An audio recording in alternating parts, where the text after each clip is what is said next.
Eh bien bonjour, on démarre très officiellement.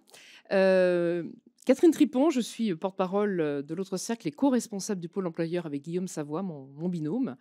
On fait tout en binôme, garçon-fille à l'Autre Cercle. Je suis ravie effectivement d'ouvrir cette nouvelle séquence de signature collective, de resignature collective et comme nous sommes dans les locaux de Capgemini, sans plus attendre, je vais proposer à Hélène Chinal, qui est Head of Transformation Europe de Capgemini, de venir parler, chez elle. Merci Catherine. Ravie de vous accueillir, c'est un honneur pour la resignature ou la signature de la charte. En fait, dans mon titre de transformation, un de mes enjeux de transformation, c'est de faire en sorte que nos engagements sociétaux soient une réalité dans l'entreprise, dont la diversité, voilà, la diversité prenant plusieurs formes. Mon premier combat, ça a été la juste place des femmes dans l'entreprise. Et puis, on m'a demandé en 2020 de devenir le sponsor du réseau LGBT+ au sein de Capgemini qui est Outfront. Donc, si c'est créé en mai 2020 en France, alors on était très en retard, hein, puisque chez Capgemini, le premier réseau Outfront est né en 2007. Vous voyez, on avait un peu de retard et de chemin à parcourir. Donc, on a signé la charte de l'autre cercle en décembre 2020 et depuis 3 ans, on a fait pas mal de choses. On peut encore faire mieux, hein, mais on a fait, notamment puisqu'on était dans la période Covid, un certain nombre de web events pour sensibiliser à ces sujets. On a aussi communiqué au travers de BD pour déconstruire les stéréotypes autour de ces sujets. On a également, l'année dernière, construit un guide d'accompagnement de la transition à destination des managers et des personnes en charge des ressources humaines. Donc un guide assez approfondi. Alors, on a encore un peu de travail à faire autour de ces sujets. Et puis, un certain nombre de participations à des événements internes et externes, notamment auprès des étudiants, pour faire savoir que chaque personne a sa place, y compris toutes les personnes LGBT+, au sein de l'entreprise. Depuis début 2023, Nicolas Lauré-Pelletier, qui est dans la salle, a pris le leadership de ce réseau Outfront en France et on a noué de nouveaux partenariats pour redynamiser nos actions, dont des campagnes de photos. Et puis également un événement qui a lieu tout à l'heure à 11h et auquel vous êtes évidemment invité à participer si vous en avez le temps, avec Laurent Manelli qui va intervenir ici même. Je suppose que vous le connaissez puisqu'il a écrit un livre qui s'appelle Les 40 LGBT+ qui ont changé le monde. Voilà donc en introduction. Alors je voulais dire aussi que nous avons 8 rôles modèles LGBT+ nominés et qui ont eu l'honneur d'être choisis par l'autre cercle, dont je fais partie puisque je suis rôle modèle allié depuis 2020. Et puis, nous en avons de nouveaux depuis cette année, qui sont Nicolas Leray-Pelletier comme rôle modèle LGBT+, et Arnaud Demesse comme rôle modèle allié, à qui je vais laisser la parole pour présenter les actions que nous menons autour des sujets de diversité au sein de Capgemini France.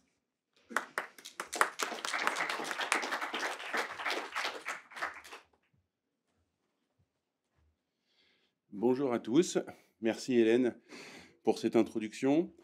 Ravi de voir autant de monde ici ce matin. Effectivement, tu as dit beaucoup de choses.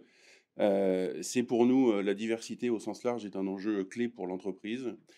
Et on a décidé effectivement de lancer un certain nombre d'actions qui sont transverses au groupe. Donc je m'adresse aujourd'hui à vous en tant que président du Country Board, qui n'est pas mon rôle, mais voilà, qui m'a demandé d'être fait pour aujourd'hui, parce que ça embrasse vraiment le groupe dans son intégralité. Et donc, on a lancé un certain nombre d'activités, d'actions très pragmatiques. La première, c'était de créer un board de diversité et inclusion, dont je suis le chairman en France, donc qui intègre l'ensemble des composantes du groupe, et dont l'objectif est tous les mois de réunir une trentaine de nos salariés engagés qui ont envie de participer et qui travaillent sur des actions très concrètes. Donc le but du jeu, c'est d'être très pragmatique. Donc on a traité l'ensemble, on n'a pas terminé, mais on a traité déjà depuis 1 an et demi un bon nombre de sujets de la diversité. On a commencé évidemment, Hélène l'a dit, par la diversité homme-femme, hein, qui est un vrai sujet, en particulier dans le monde de l'IT. On a du mal à recruter beaucoup de femmes. Et on peut être fier de ce qu'on a fait, je pense, puisqu'on est passé aujourd'hui d'un pourcentage d'environ, globalement sur le groupe, 25% à plus de 30 en 2 ans. Donc ça nous a permis vraiment de prendre une nouvelle dimension. Et on a créé donc un certain nombre d'actions sur l'ensemble des sujets, LGBT+ étant évidemment l'un d'eux. Et on a travaillé avec Nicolas pour intégrer maintenant de manière totalement naturelle le réseau Outfront au sein de ce groupe. Donc, excusez-moi, on a beaucoup d'actions pour lesquelles Nicolas a lancé des... Excusez-moi, je suis un peu malade, fiévreux. Donc, on a lancé beaucoup d'actions, en particulier, tu l'as dit, Hélène, la campagne photo, qui a été un vrai succès. Ça fait presque 1 an pour certains sites sur lesquels on expose toujours cette photo, qui expose l'ensemble de la diversité du groupe, avec des collaborateurs qui ont souhaité s'engager et qui ont souhaité montrer leur propre diversité et en quoi elle leur apporte énormément. Voilà. Merci beaucoup encore une fois d'être là aujourd'hui. Alors, on va démarrer la séquence. Je vais demander à Aurore Fourcy, qui est vice-présidente de l'autre cercle, de venir prendre le relais. Puis précisément qu'on a pas mal de monde de l'autre cercle ici. Nous avons Nicolas Rodergue, qui est le président de l'autre cercle Occitanie-Pyrénées, parce que l'autre cercle, c'est 10 antennes dans différentes régions de France. Et ça, c'est ce qui est intéressant aussi pour vous, dans vos antennes, filiales et réseaux. Bernard Dienne, qui est le co-responsable, tout le monde bénévole, hein, bien évidemment, co-responsable du pôle conseil et formation. Nous avons Guillaume Savoie, qui est donc mon binôme, et nous avons bien sûr toute l'équipe de l'autre cercle, que je remercie maintenant, parce qu'on fait toujours ça à la fin. Les gens partent plus ou moins, mais remercier Raphaël Benamou, qui est le directeur des opérations, et puis le duo Marguerite Delalande et Flavie Noël de l'équipe, qui sont donc nos salariés, qui ont organisé tout cet événement et qui l'ont vraiment fait dans des belles conditions. Et je remercierai encore plus à la fin toute l'équipe technique et communication, et évidemment DNI de Capgemini, parce que ce genre de choses, c'est la 4e séquence. On ne fait pas ça d'un coup. Voilà. Un événement se fait jamais facilement et rapidement, mais embarquer effectivement 9 signataires que vous allez découvrir tout à l'heure, hein, pour les personnes qui sont en ligne et qui vont écouter cet événement, dans des délais effectivement très courts, hein, pour un engagement très fort. Ce n'est pas quelque chose de simple, et on mesure, nous à l'autre cercle, l'engagement des dirigeantes et dirigeants qui sont là aujourd'hui pour venir re-signer dans un délai relativement court. Aurore? Oui. Bonjour à toutes et à tous, je suis ravie d'être là ce matin avec vous. Alors, un événement de resignature, ce n'est pas un événement anodin.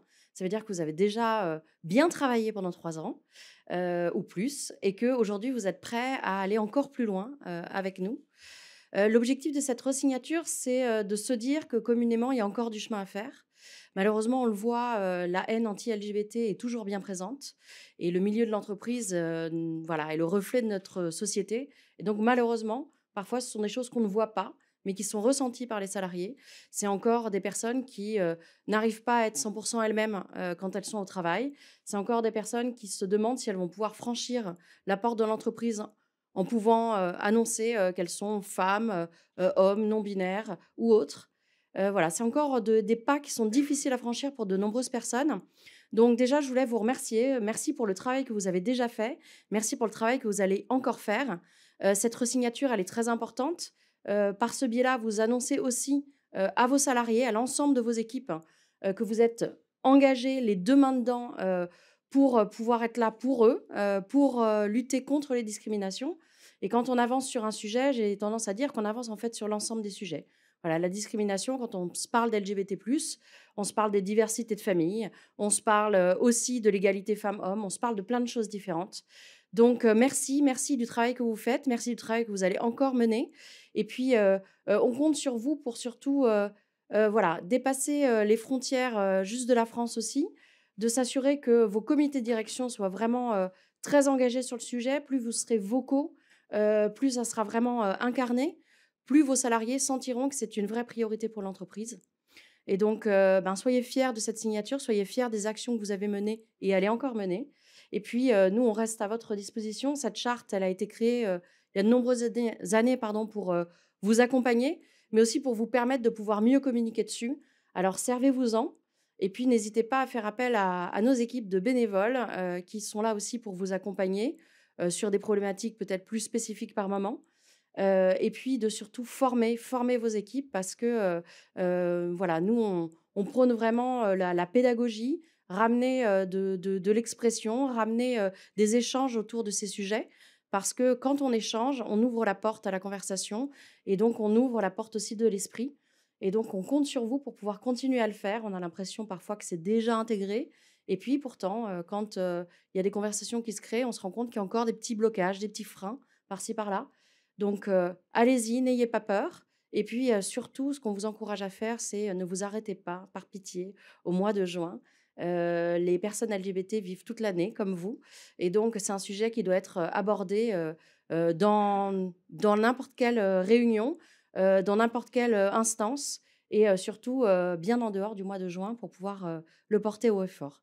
Donc encore bravo, merci, merci pour votre engagement, merci à vos équipes pour le travail qui a été mené et puis encore merci à tous les bénévoles de l'autre cercle qui vous accompagnent au quotidien. Merci beaucoup.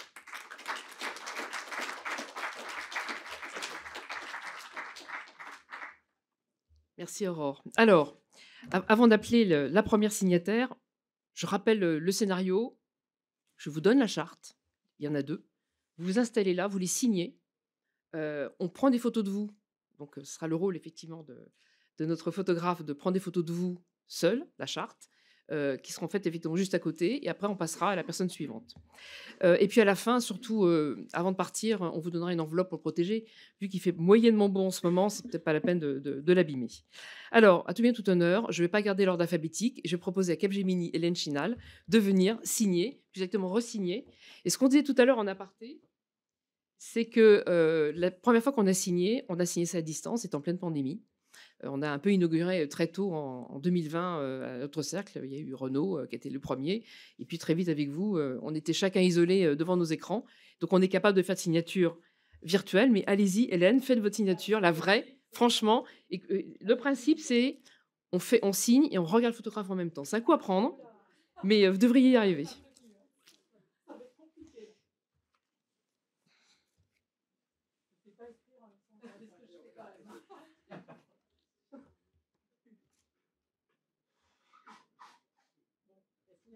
Après, vous prenez la charte avec vous. Prenez-en une. Prenez-en une. Et vous allez être prise en photo à côté devant le kakémono. Voilà, en tenant votre charte. Tout le monde a compris comment ça fonctionnait. Maintenant, c'est beaucoup plus rapide. J'invite Erwan Poisson, qui est associé pour le compte de Allen Overy, de venir re-signer. Bonjour. Tenez, voilà vos 2 signatures.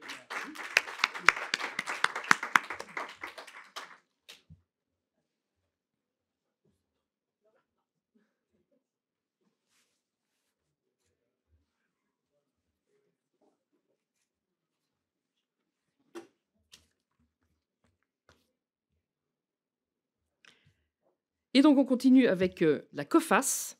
Et j'invite Pierre Bévière et Sylvia Heydrich. Alors, Pierre Bévière étant directeur des ressources humaines groupe COFAS. Et Sylvia Heydrich, Champion Global DEI.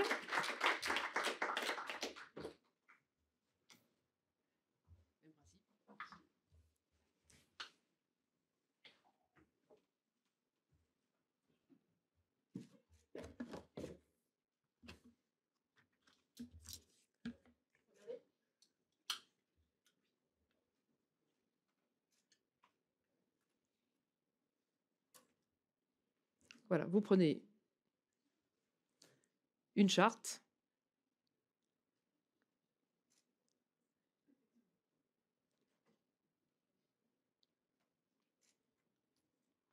Pour la photo.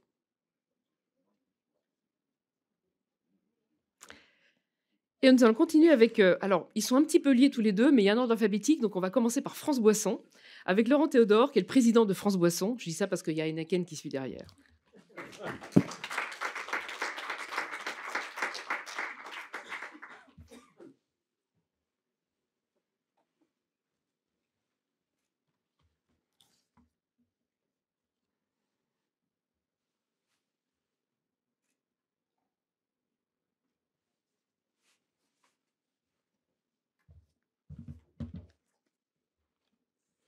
Et donc Heineken avec Pascal Gillet, qui est le président de Heineken France, que je suis ravie aussi de retrouver. On avait signé, non pas à distance, mais en pleine pandémie. Et on était en très petit comité au siège d'Heineken. Et tout le monde connecté, évidemment, à l'époque. Ça a au moins servi à ça, c'est de connecter davantage de monde.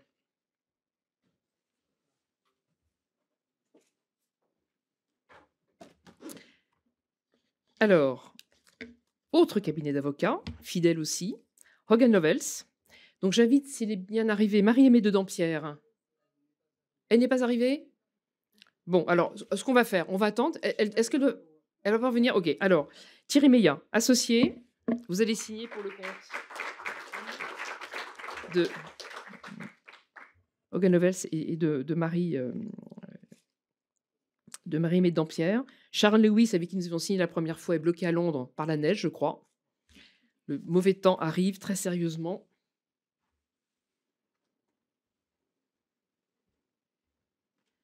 Et un autre cabinet d'avocats aussi, avec qui nous avons beaucoup d'actions. Alors, on l'appelle entre nous HSF, mais c'est Herbert Smith Freehills. Et j'invite Régis Auréal, qui est le managing partner pour la France.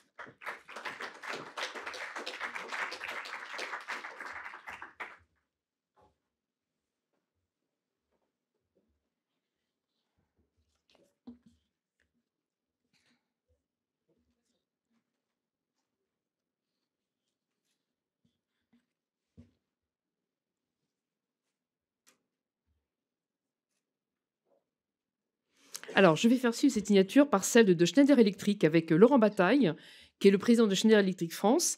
Et nous avons dans l'assistance Philippe Guignon, qui a longtemps porté les couleurs d'inclusion LGBT+, chez Schneider Electric, qui est un jeune retraité, je crois, mais qui surtout est membre bénévole du pôle conseil et formation, que je vous invite toujours à contacter si vous avez besoin qu'on vous accompagne davantage.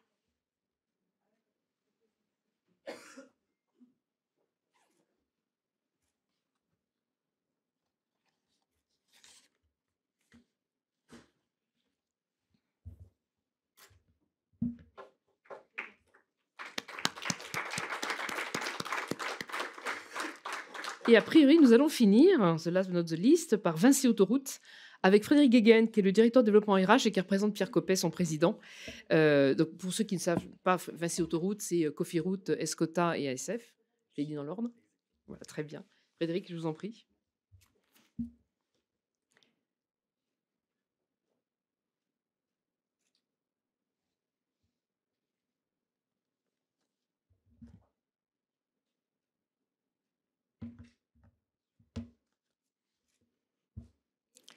Et nous avons terminé cette séance collective de signature. Donc je voudrais que vous applaudissiez les uns et les autres.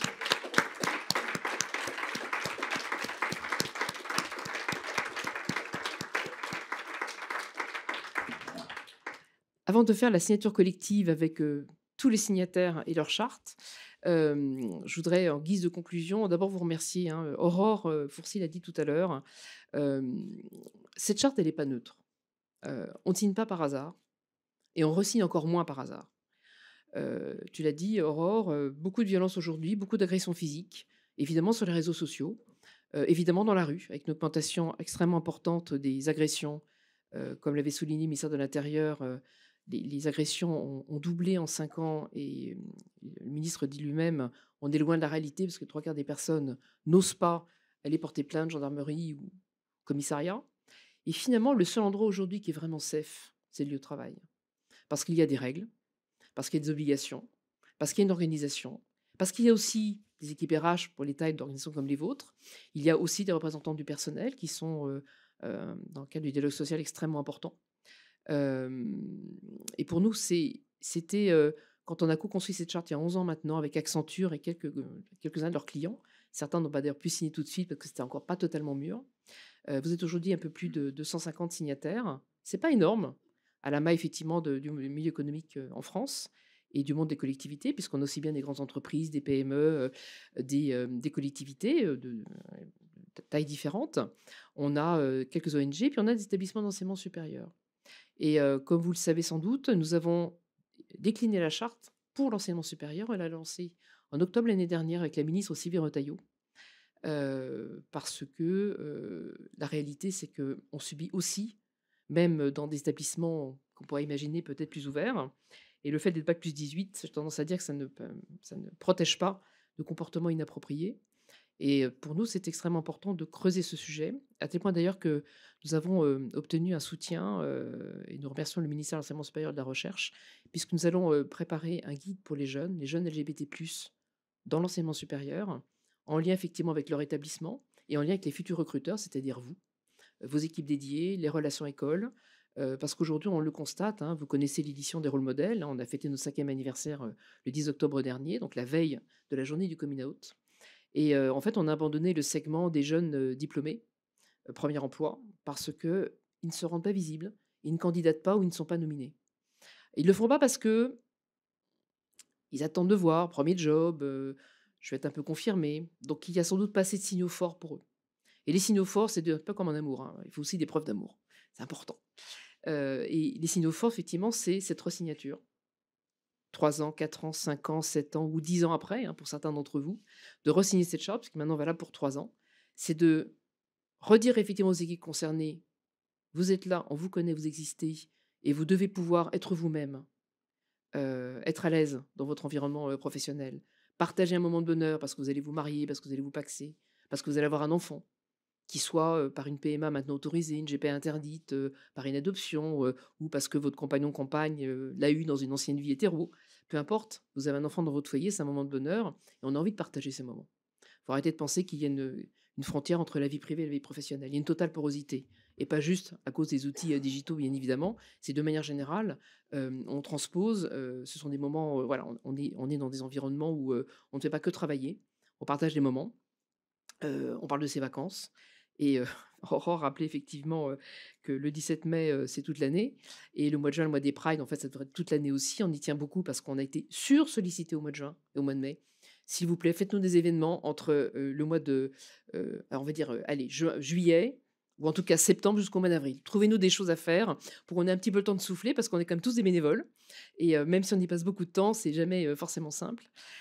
Pensez effectivement, pour celles et ceux qui ont la possibilité, ont des contacts en région, de vous appuyer sur nos autres cercles en région.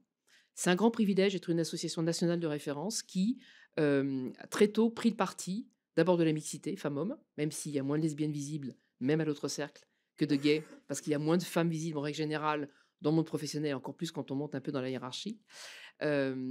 Mais aussi, c'était un choix effectivement de se déployer en région, parce que c'est un travail de proximité. Et c'est pour ça, d'ailleurs, on voudrait remercier toute l'équipe de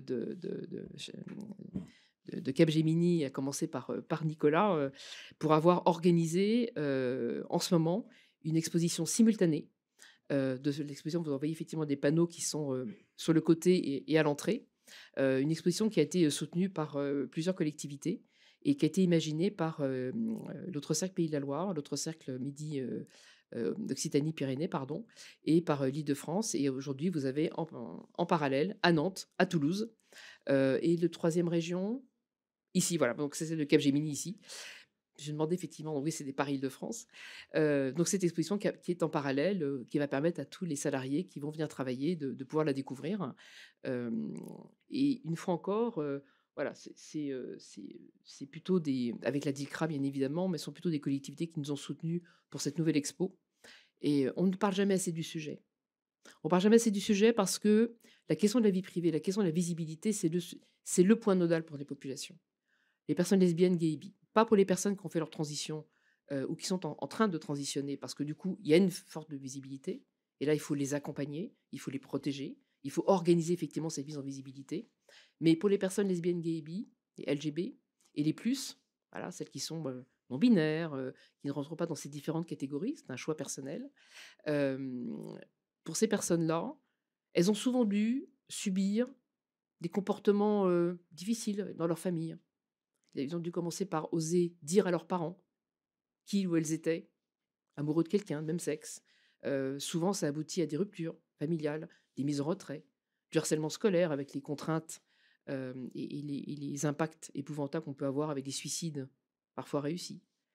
Ça continue dans l'enseignement supérieur, comme je vous l'ai dit, vous avez tout entendu parler de ce WhatsApp raciste en début d'année dans une grande école de commerce dans le nord de la France, qui nous rappelle qu'on n'est vraiment pas à l'abri de propos, de stéréotypes, de comportements inappropriés. Et puis après, quand vous entrez dans votre vie d'adulte, vous commencez à travailler, vous avez besoin de voir des signaux forts. Je prends toujours l'exemple d'Adil Bézac et le DRH de Nestlé qui disait, en fait, Catherine, ce qui est clair, c'est à nous d'apporter la preuve qu'il n'y a pas de risque. Donc cette resignature, mais qui vient parce qu'on a travaillé un bilan avant, vous avez un plan d'action pour les prochaines années, c'est tout ça effectivement qui va lever les freins. Et on voit bien dans l'enquête, le baromètre IFOP Autre Cercle qu'on va réadministrer au mois de janvier et nous avons encore augmenté le nombre de signataires qui participent. Jusqu'au 7 décembre, si autour de la table, vous n'étiez pas encore signataire, participant, vous pouvez encore le faire. Et ce baromètre IFOP Autre Cercle a montré, depuis la première édition de 2017, que la moitié globalement des personnes ne sont pas visibles, puisqu'on demande toujours à l'IFOP un panel neutre de représentatifs de la société française pour comparer avec les signataires, et que chez les agents et salariés des signataires qui participaient, c'était les 2 tiers qui étaient visibles. Et ça, c'est constant. On a plus de 2 tiers de visibles. Donc on voit bien qu'à un moment donné, c'est un peu comme les questions RQTH. Hein. C'est pas parce qu'on signe un accord handicap, c'est après comment on voit l'évolution de la carrière de la personne, et on sait là qu'elle se rend compte qu'elle peut continuer à évoluer, même en disant effectivement qu'elle est porteuse d'un handicap. Et bien c'est ça la question de la confiance aujourd'hui. On parle beaucoup de confiance entre les salariés, on parle beaucoup de l'engagement des salariés, même chose pour les collectivités, même s'il n'y en a pas de resignature aujourd'hui, 4 décembre. Mais cette confiance-là, elle est extrêmement importante, et vous le portez, et c'est pour ça que dans les premières signatures, on impose une intervention en COMEX ou en CODIR. Parce que c'est pas que l'histoire, vous êtes présent aujourd'hui, et présent est génial, bravo, mais c'est votre board qui est important aussi. C'est évidemment les patrons-patronnes des directions, des filiales, des BU, des différentes entités, qui doivent comprendre que chacune et chacun porte ce rôle-là. Et on ne pourra rien faire, nous, à l'autre cercle, si ce n'est pas vous qui le faites. Et c'est le point 4 de la charte, finalement, et je terminerai là-dessus, avant de faire la photo souvenir, c'est que nos meilleurs ambassadeurs, ambassadrices, c'est vous. Nous, on adore quand des dirigeants expliquent auprès de leur père, dans un autre contexte, bah, écoutez, voilà, nous, on a signé un charte. Pour moi, c'était pas forcément un sujet, puis je me suis rendu compte que c'en était un finalement, et puis mes enfants m'en ont parlé, et puis j'avais mon neveu qui n'osait pas le dire, et du coup, j'ai fait le lien avec mon frère. Et donc, ça, parce que c'est de l'humain finalement derrière. Et le fait d'en parler auprès de vos parties prenantes, dans votre écosystème, vos clients, vos fournisseurs, vaux partenaires, les relations institutionnelles que vous pouvez avoir par ailleurs par rapport à vos métiers, eh bien, c'est ça qui fait avancer la société. On ne va pas pouvoir tout résoudre. Et ce ne sera jamais complètement gagné, tout ça reste très fragile. On ne sait pas ce que donne la politique et ce que seront les gouvernements les prochaines années.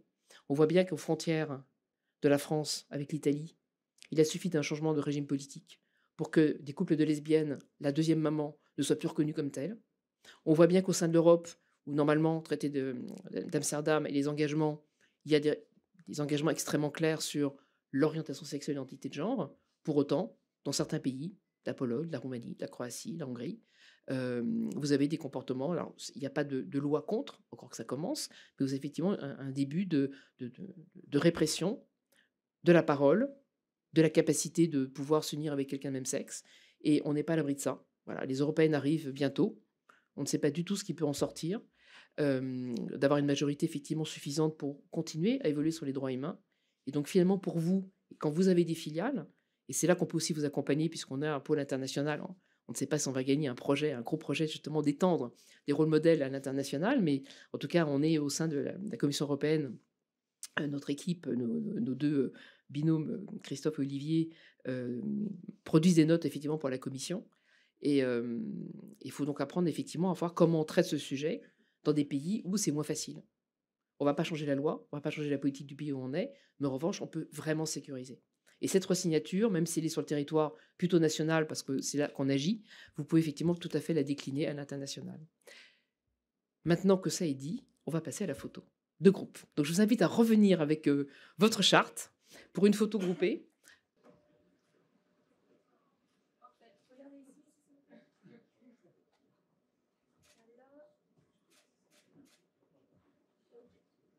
Bravo, merci.